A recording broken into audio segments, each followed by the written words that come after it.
오늘 성경 본문은 베드로전서 1장 1절부터 9절 말씀입니다.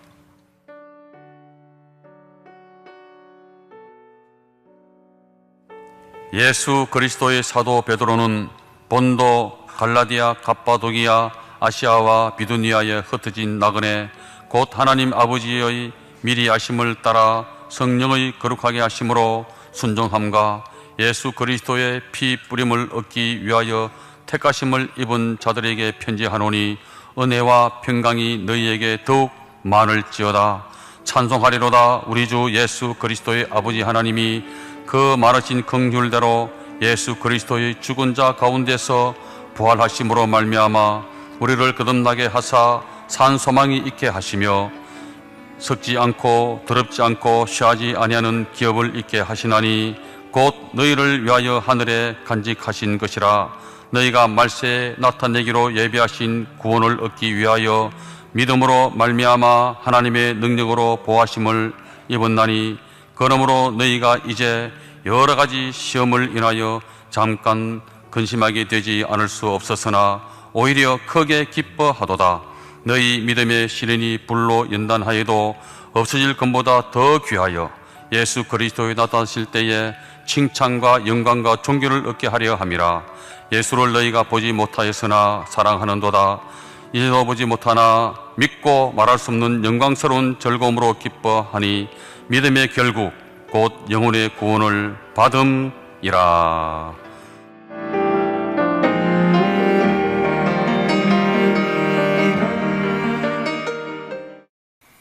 오늘은 본문의 구절들을 차례대로 살펴보면서 예수 그리스도를 믿는 사람은 특별한 나그네라는 사실을 집중적으로 말씀해 드리겠습니다. 사도 베드로는 여러 지역에 흩어져 살고 있는 그리스도인을 향하여 쓴 편지에서 그들을 나그네라고 불렀습니다. 그리고는 그 나그네의 본질과 성격에 대하여 자세히 다루고 있습니다. 나그네란 집을 떠나 객지에 머무르고 있는 사람이므로 나그네라는 말은 상대적으로 고향이라는 말을 생각나게 합니다.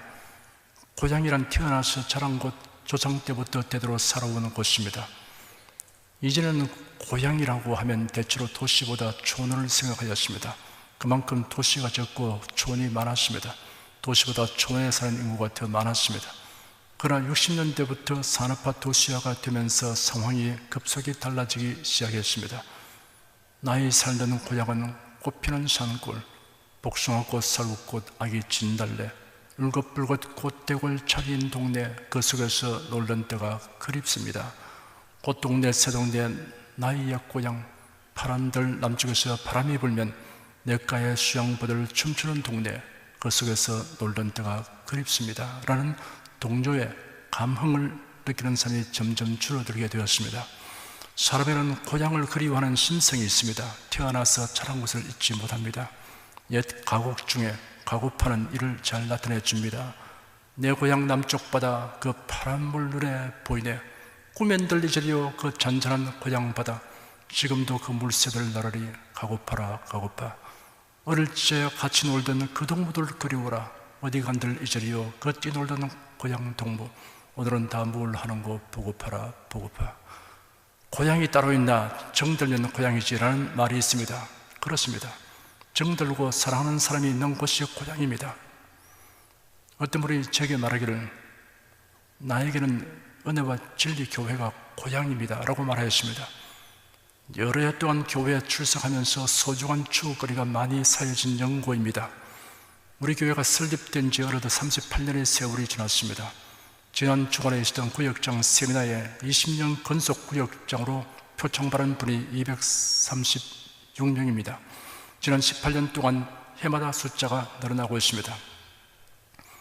성경에는 성도들의 본향이 천국이며 성도들은 본향을 향해 가는 나그네라고 하였습니다.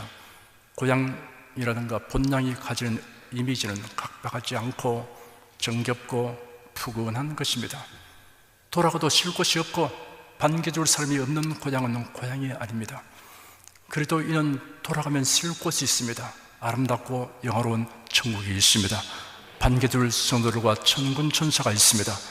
무엇보다도 천국은 사랑하는 주님이 계신 곳이며 성도들이 영원히 안식을 누리는 곳입니다. 여러분이 천국에 들어가면 조금도 서먹하지 않고 마치 본향에 온 것 같은 느낌을 갖게 될 것입니다.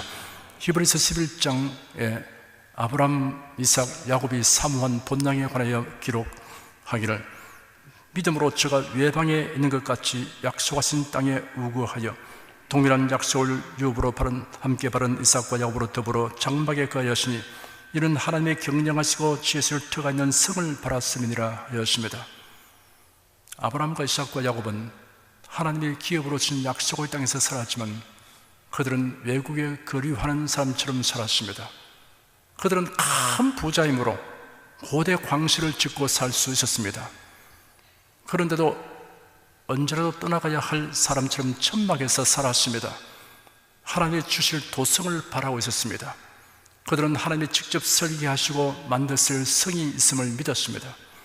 이 사람들은 땅에서는 외국인과 나그네로라 증거하였으니 이같이 말하는 자들은 본향 찾는 것을 나타내미라.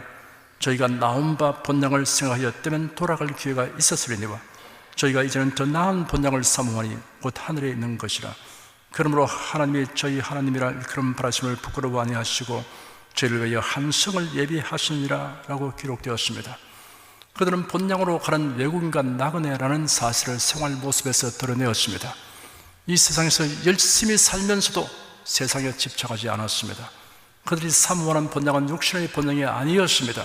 육신의 본향이라면 언제라도 돌아갈 수 있었습니다. 그들이 사모하는 본향은 하늘에 있는 것이었습니다. 그들은 보통의 나그네가 아니라 특별한 나그네였습니다. 그러므로 하나님이 저희 하나님이라 일컬음 받으심을 부끄러워 아니하시고 저희를 위하여 한 성을 예비하셨다고 하였습니다. 부끄러워 아니하시다는 표현은 흔쾌히 여기시고 기뻐하시다는 의미를 역설적으로 강조한 것입니다. 오늘 본문의 2절 이하에는 어떤 사람이 천국을 본향으로 둔 특별한 나그네인가를 구체적으로 설명하고 있습니다. 2절에 곧 하나님 아버지의 미리 아심을 따라 성령의 거룩하게 하심으로 순종함과 예수 그리스도의 피부름을 얻기 위하여 택하심을 입은 사람 자들에게 편지하노니 은혜와 평강이 너에게 더욱 많을지어다 하였습니다. 하나님 아버지의 미리 아심과 거룩하게 하시는 성령님에 의하여 그리스도께 순종함으로 예수 그리스도의 흘리신 피로 죄 씻음을 얻도록 택하심을 입은 자라고 하였습니다. 상당히 긴 문장으로 설명하였습니다. 이해를 돕기 위해 풀어서 설명하면 이러합니다. 천국을 본향으로 둔 사람이란 성삼위 일체이신 하나님의 은총을 입은 사람입니다. 하나님 아버지의 미리 아시고 택하여 주신 은총을 입었습니다. 믿음을 주시고 순종하게 하시는 성령님의 은총을 입었습니다. 예수 그리스도의 흘리신 보혈로 말미암은 죄 사함의 은총을 입었습니다.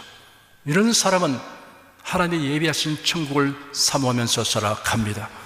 3절과 4절에는 찬송하려다 우리 주 예수 그리스도의 아버지 하나님이 그 많으신 긍휼대로 예수 그리스도의 죽은 자 가운데서 부활하심으로 말미암아 우리를 거듭나게 하사 산 소망이 있게 하시며 썩지 않고 더럽지 않고 쇠하지 아니하는 기업을 있게 하시나니 곧 너희를 위하여 하늘에 간직하신 것이라 하였습니다. 하나님께서 예수 그리스도로 말미암아 성도에게 주신 은혜를 세 가지로 정리하였습니다. 첫째, 거듭나게 하셨습니다. 둘째, 산 소망이 있게 하셨습니다. 셋째, 하늘에 간직한 유업을 얻게 하셨습니다. 이 유업은 썩지 않고 더럽지 않고 쇠하지 아니하는 것입니다. 이런 은혜는 예수 그리스도를 주신 아버지 하나님의 풍성한 긍휼과 예수 그리스도의 죽음과 부활로 말미암은 것입니다. 5절에는 너희가 말세에 나타내기로 예비하신 구원을 얻기 위하여 믿음으로 말미암아 하나님의 능력으로 보호하심을 입었나니 하였습니다. 구원이란 말 속에 포함된 뜻은 매우 풍성합니다. 죄사함, 의롭게 됨, 거룩하게 됨, 영생을 얻음, 하나님의 자녀됨, 하나님의 도우심을 받게 됨, 부활하게 됨, 천국에서 살게 됨이 모두 구원이란 말 속에 포함되어 있습니다. 성도 여러분은 구원에 내포된 것들을 아직은 다 경험하지 못하였습니다. 장차 구원의 완성을 경험하게 될 것입니다. 경험하는 순서에 관련하여 구원을 세 부분으로 나눌 수 있습니다. 먼저는 죄사함과 거듭남과 영생을 얻는 것입니다. 다음은 일생 동안 하나님의 보호하심을 받는 것입니다.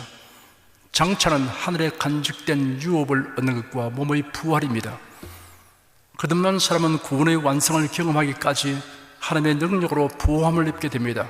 그래야 시험을 극복하고 많은 유익을 얻습니다. 6절과 7절에 이렇게 기록되었습니다. 그러므로 너희가 이제 여러 가지 시험을 나여 잠깐 근심하게 되지 않을 수 없었으나 오히려 크게 기뻐하도다. 너희 믿음의 시련이 불로 연단하여도 없어질 금보다 더 귀하여 예수 그리스도의 나타나실 때 칭찬과 영광과 존귀를 얻게 하려 함이라. 성도들이 이 세상에서 나그네로 살 동안에 겪게 되는 시험은 여러 가지입니다. 유혹, 환난, 핍박, 장애와 곤란, 희생이 있습니다. 시험을 당할 때는 근심하게 되지만 잠깐입니다. 그러나 연단된 다음에는 오히려 큰 기쁨을 가지게 됩니다. 사도 베드로는 여기서 사용한 여러 가지 시험이라는 단어와 똑같은 단어를 다시 한번 사용하였습니다. 단 한 번뿐입니다. 베드로 전서 4장 10절에 하나님의 은혜를 묘사할 때 여러 가지 은혜라는 말을 사용했습니다. 여러 가지 시험이 있는 반면 하나님의 여러 가지 은혜도 있습니다. 우리들이 체험하는 고통이 다양하면 하나님의 도우신 은혜도 다양하다는 사실을 여러분이 기억해 두시기 바랍니다. 시험은 마치 용광로와 같은 역할을 하여 우리의 믿음을 더 순수하게 하며 돋보이게 만듭니다. 연단받은 믿음은 금보다 더 귀합니다. 황금은 원래 자연 상태에서 단독으로 존재하지 않고 금광석에 조금 섞여 있습니다. 이런 금광석을 채굴하여 용광로에 집어넣고 재련하는 과정을 거쳐서 얻게 됩니다. 언젠가 제가 상동 중석광산을 방문한 적이 있습니다. 안내하는 분이 그 광산에서 작업하는 과정들을 다 안내해서 설명해 주었습니다. 그리고 저에게 이만한 돌덩이 하나를 주면서 기념으로 가져가십시오. 이 속에 금이 들어있습니다 하였습니다. 제가 볼 때는 금이 있는지 없는지 알 수 없습니다. 여느 돌덩이나 다름없습니다. 재련하지 않았기 때문에 그런 것입니다. 믿는 자에게 다가오는 시험은 재련하는 역할을 합니다. 우리가 어떤 시험을 당한다 해도 그것은 지나가는 시한부 시험입니다. 제한된 시험입니다. 그로 인하여 천국에서 주님 앞에 서는 날 칭찬과 존귀와 영광을 얻게 될 것을 생각하면 기쁨으로 극복할 수 있습니다. 8절과 9절에는 예수를 너희가 보지 못하였으나 사랑하는도다. 이제도 보지 못하나 믿고 말할 수 없는 영광스러운 즐거움으로 기뻐하니 믿음의 결국 곧 영혼의 구원을 받음이라 하였습니다. 여기서 진실한 신자들의 특징을 세 가지로 명시하였습니다. 첫째, 예수님을 보지 못하면서도 믿는다고 하였습니다. 사람들에게 복음을 전하다 보면 하나님을 보여주십시오, 그러면 믿겠습니다 라고 요구하는 사람을 만나게 됩니다. 보이지 않는 하나님을 어떻게 믿을 수 있느냐라는 항변이기도 합니다. 따지고 보면 무리한 요구라고 할 수 없습니다. 병문불일견이라는 말이 있습니다. 여러분, 말로만 듣는 것보다 실제로 한번 보는 것이 더 낫다는 뜻입니다. 만약 하나님께서 자신을 인생들에게 나타내 보이신다면 복음 전도자들이 애써 전도할 필요가 없을 것이라는 생각이 들지만 사실은 그렇게 되지 않습니다.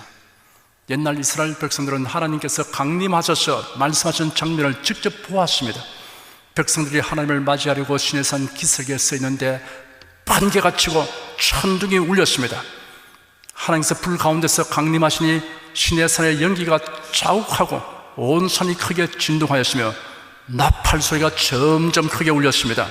모세가 말씀을 드리자 하나님께서 사람의 음성으로 대답하셨습니다.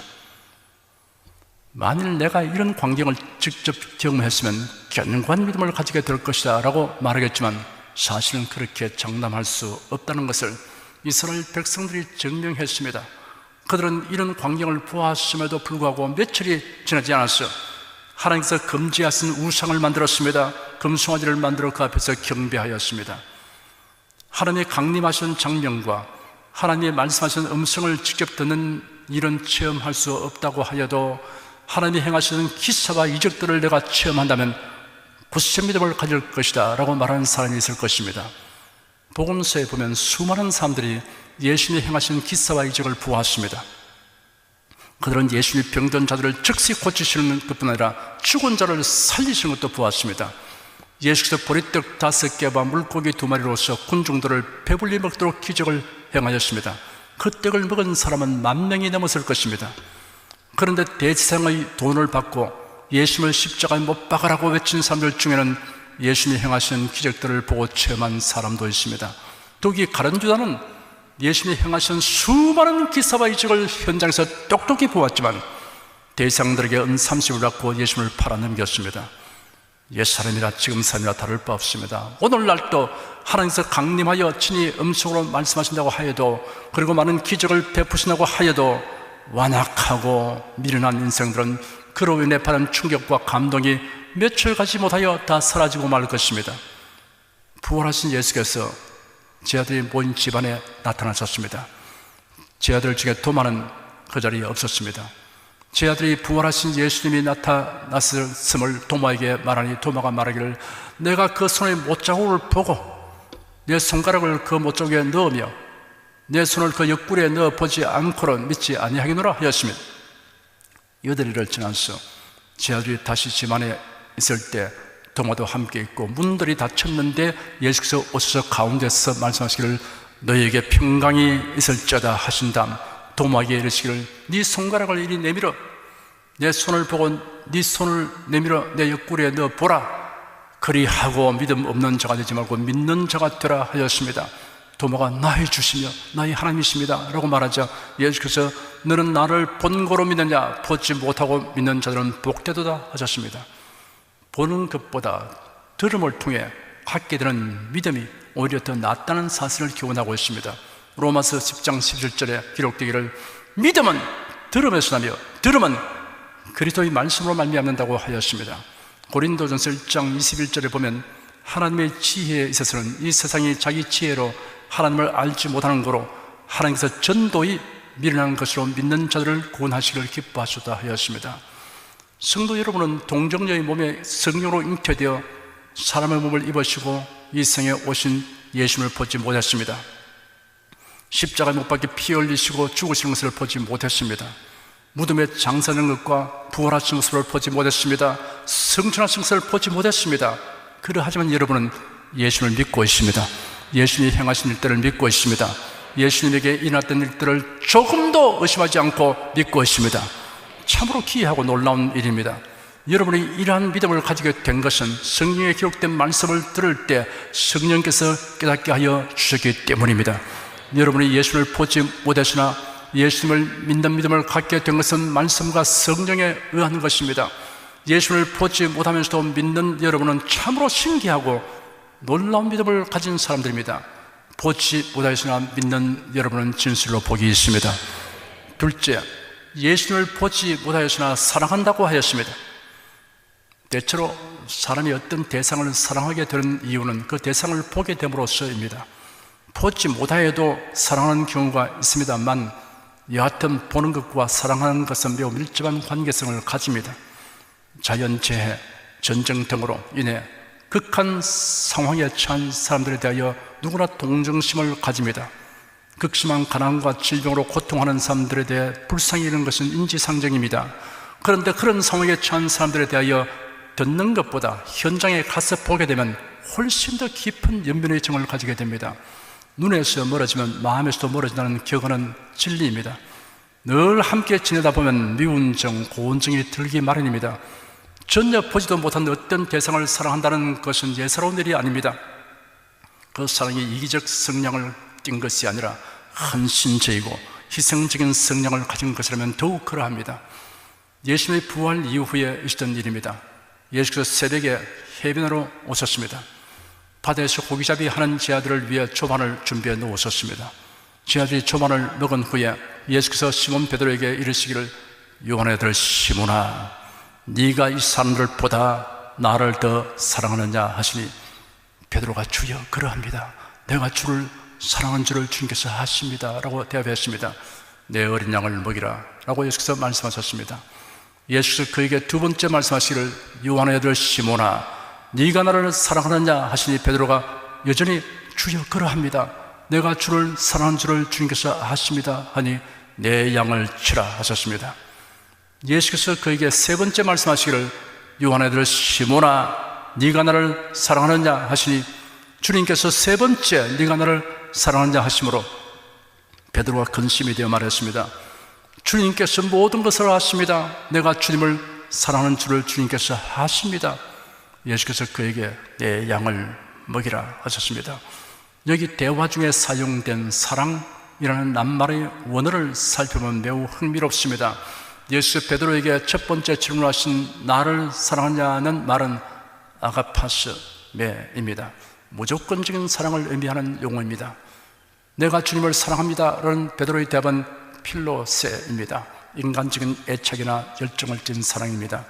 중에서 두 번째도 아가파스메라고 질문한 베드로는 역시 필로세라고 대답했습니다. 그러자 예수께서 세 번째는 필레이스메라고 질문했습니다. 그러면 정말 네가 인간적인 애착과 열정으로 나를 사랑하느냐라고 물으신 것입니다. 베드로는 예수님이 대상의 뜰에서 심은 받았을 때 예수님의 면전에서 예수님을 모른다고 세 번이나 부인한 일을 회상하지 않을 수 없었습니다. 그러니 그가 감히 아가페라는 용어를 사용하지 못하고 필레오라는 말로 대답하고 있는데 예수 세 번째 질문에서 필레오라는 용어를 사용하시니 그만 근심하게 되었으면 성경에 기록되기를 베드로가 근심하여 가로되 주여 모든 것을 아시오니 내가 주를 사랑하는 줄을 주께서 아시나이다 하였습니다. 성경은 아가페와 필레오를 혼용해 사용한 경우들이 있기 때문에 이러한 기록에 대하여 달리 해석할 수 있지만 베드로가 예수님을 부인했던 사건을 고려한다면 지금처럼 해석하여 교훈을 얻고자 하는 것이 무리가 아닐 것입니다. 예수님을 향한 우리의 사랑은 자기 중심적인 사랑, 이기적 사랑이 합당치 않습니다. 주님을 사랑하는 것이 삶의 목적이 되고 최고의 가치가 되어야 합니다. 예수님을 사랑하기 때문에 당하는 핍박과 냉대와 손실과 부당한 대우를 기쁘게 감내할 수 있어야 합니다. 베드로는 만년에 로마에 가서 복음을 전하다가 주 64년경 네로 황제의 박해 때 십자가형을 당했는데 베드로 자신의 요청에 의해 십자가에 거꾸로 못 박혀 순교당했다고 합니다. 어떤 면으로 보면 베드로는 예수님의 제자로서 부르심을 받고 3년이 넘게 예수님의 가르침을 직접 받았으며 예수님이 행하시는 기적들을 수없이 보았습니다. 그리고 부활하신 예수님을 보았으며 승천하신 장면도 보았습니다. 그러니 주님을 위해 순교하기까지 사랑하는 것이 매우 당연하다고 여길 수 있습니다.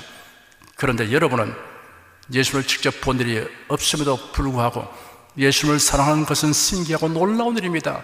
정령 하나님의 택하심을 입은 사람만이 가능한 일입니다. 예수를 너희가 보지 못했으나 사랑한다 라는 본문 말씀은 그 사랑의 신기함을 나타내고 있습니다. 예수를 보지 못하였으나 사랑하는 것은 참으로 신기한 사랑입니다. 예수를 보지 못하였으나 마음과 뜻과 성품을 다하여 사랑하는 사람은 놀라운 복을 받은 사람입니다. 셋째, 말할 수 없는 영광스러운 즐거움으로 기뻐한다고 하였습니다. 세 부류의 신자들이 있습니다. 매우 소극적이고 수동적인 자세로 신앙생활을 하는 신자가 있습니다. 마지못해 교회에 출석하고 예배에 참석하는 것처럼 보이는 신자가 있습니다. 분명히 예수님을 구주로 믿으면서도 신앙생활에 열정과 적극성이 없습니다. 적극적이기는 하지만 영적 감수성이 부족한 신자가 있습니다. 전도하고 봉사하며 드릴 일에 나름대로 임무를 다합니다. 그러나 그의 생활에 신앙으로 말미암는 감격과 기쁨이 별로 보이지 않습니다. 믿고 말할 수 없는 영광스러운 즐거움으로 기뻐하는 신자가 있습니다. 본문의 그 이유를 간단명료하게 기록해 놓았습니다. 믿음의 결국 곧 영혼의 구원을 받음이라 하였습니다. 예수 그리스도를 믿는 궁극적인 이유는 영혼의 구원입니다. 영혼의 구원이란 천국에서 사는 것을 의미합니다. 이 세상에서 신앙생활을 하면서 경험하는 것들은 천국에 가는 것에 비하면 모두 지엽적이고 일시적인 것입니다. 범사가 잘 되고 강건하게 되는 것도 그러합니다. 예수를 믿는 이유 중에 영혼의 구원보다 다른 것을 앞세우는 신앙은 옳은 신앙이 아닙니다. 그런 신앙을 가진 자는 사이비 신자입니다. 이런 사람이 종교타원주의자, 혼합주의자, 포용주의자가 됩니다.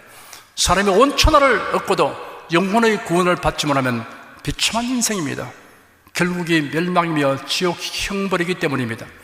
그러므로 영혼의 구원에 이런 믿음을 가지는 것의 중요성은 아무리 강조해도 지나치지 않습니다.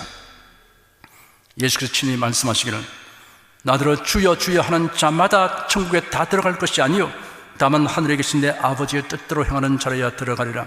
그날에 많은 사람이 나더러 이르되 주여 주여 우리가 주 이름으로 선지한 노릇하며 주 이름으로 귀신을 쫓아내며 주 이름으로 많은 권능을 행치 아니하였나이까 하리니 그때 내가 저에게 밝히 말하되 내가 너희를 도무지 알지 못하니 불법을 행하는 자들아 내게서 떠나가라 하리라 하였으며 이어서 말씀하시기를 그러므로 누구든지 나의 이 말을 듣고 행하는 자는 그 집을 반석 위에 지은 지혜로운 사람 같으니 비가 내리고 창수가 나고 바람이 불어 그 집에 부딪히되 무너지지 아니하나니 이런 주초를 반석 위에 놓은 정고요 나의 이 말을 듣고 행치 아니한 자는 그 집을 모래 위에 지은 어리석은 사람 같으니 비가 내리고 창수가 나고 바람이 불어 그 집에 부딪히며 무너져 그 무너짐이 심하니라 하였습니다.